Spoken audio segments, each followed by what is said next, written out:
सूत्रों ने रविवार को कहा कि भारत की G20 की अध्यक्षता के साथ कई ठोस परिणाम सुनिश्चित होने के साथ यहां 2 दिवसीय शिखर सम्मेलन में विश्व नेताओं ने प्रधानमंत्री नरेंद्र मोदी की उनके निर्णायक नेतृत्व और ग्लोबल साउथ की आवाज को समर्थन देने के लिए सराहना की। विश्व नेताओं ने भी भारत के आतिथ्य की सराहना की और एक सफल शिखर सम्मेलन की अध्यक्षता करने के लिए प्रधानमंत्री मोदी की प्रशंसा की, जबकि यह नोट किया कि देश का एक पृथ्वी, एक परिवार, एक भविष्य का संदेश सभी प्रतिनिधियों के साथ दृढ़ता से गूंज उठा। भारत के नेतृत्व में हमने दिखाया है कि हम एक साथ आ सकते हैं, ऐसे समय में जब ये वास्तव में मायने रखता है।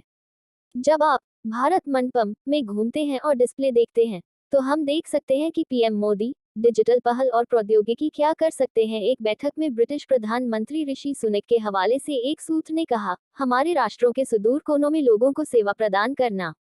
शिखर सम्मेलन के दौरान, जबकि जापानी प्रधानमंत्री फुमियो किशिदा ने G20 का महान नेतृत्व प्रदान करने के लिए प्रधानमंत्री मोदी की सराहना की, रूसी विदेश मंत्री सर्गेई लावरोव ने भारतीय राष्ट्रपति द्वारा बनाई गई नींव के आधार पर G20 सहयोग को मजबूत करने का आह्वान किया। सूत्रों ने कहा, तुर्की के राष्ट्रपति रेसेप तैयप एर्दोगन ने प्रधानमंत्री मोदी को उनके आतिथ्य के लिए धन्यवाद दिया और आशा व्यक्त की कि शिखर सम्मेलन हमारे पास मौजूद एकमात्र दुनिया के लिए एक आशीर्वाद होगा।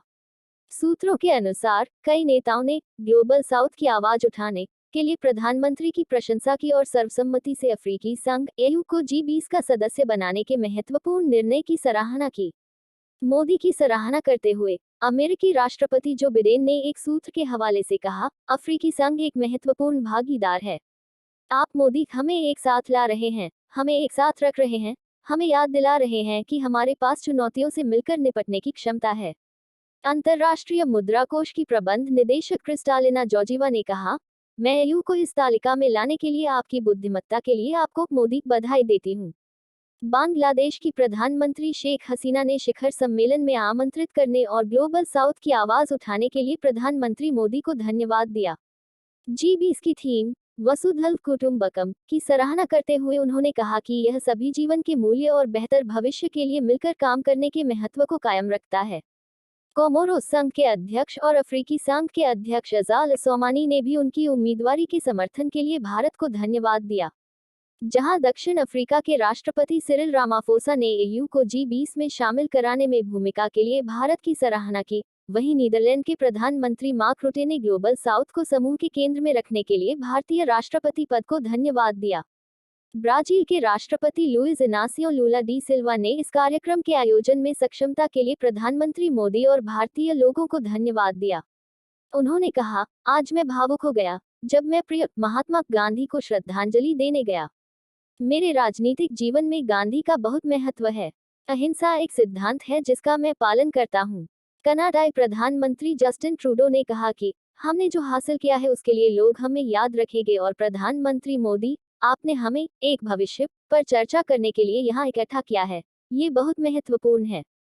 मॉरिशस के प्रधानमंत्री प्रविंद कुमार जुगनॉथ ने G20 में बहुत सफल परिणाम के लिए भारत के नेतृत्व की सराहना की और इस असाधारण अवसर के लिए प्रधानमंत्री मोदी के प्रति गहरा आभार व्यक्त किया। शिखर सम्मेलन में भाग लेने वाले स्पेनिश प्रतिनिधि ने भी उत्कृष्ट नेतृत्व के लिए भारत की सराहना की और प्रधानमंत्री मोदी के सकारात्मक दृष्टिकोण की सराहना की। मैक्सिकन प्रतिनिधि ने G20 के लिए अद्भुत व्यवस्था की प्रशंसा की, जबकि ओमान के प्रतिनिधि ने भारतीय आतिथ्य की सराहना की। एक्स पर एक पोस्ट में IMF की पहली उप प्रबंध निदेशक गीता गोपीनाथ, जिन्होंने प्राइम से मुलाकात की, G20 रात्रिभोज में मंत्री मोदी ने कहा, इतने सफल G20 की अध्यक्षता करने के लिए प्रधानमंत्री नरेंद्र मोदी को बधाई। भारत का एक पृथ्वी, एक परिवार, एक भविष्य का संदेश सभी प्रतिनिधियों के बीच मजबूती से गूंजा। शिखर सम्मेलन के बाद पत्रकारों से बात करते हुए विश्व बैंक के प्रमुख अजय बंगा ने कहा, मैं भारत और उसके नेतृत्व के साथ साथ सभी G20 नेताओं को ये सुनिश्चित करने के लिए बधाई देता हूं कि इतनी शानदार घोषणा हासिल की गई।